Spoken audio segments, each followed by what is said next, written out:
everyone. My name is Jason Scroggins. I work with 4-Star Freightliner. Wanted to discuss a common issue that we've been seeing in our shops. One is air system issues. With the high heat that we have and the cool nights, air systems are condensating a lot worse. Air dryers are working very hard trying to keep up, but without drivers actually draining the air tanks daily, they still build a lot of water in the air tanks.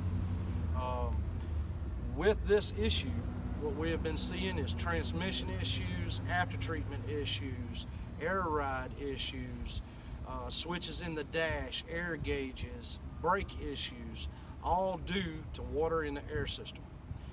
If it gets to be severe before the truck is brought into the shop, it can be very expensive.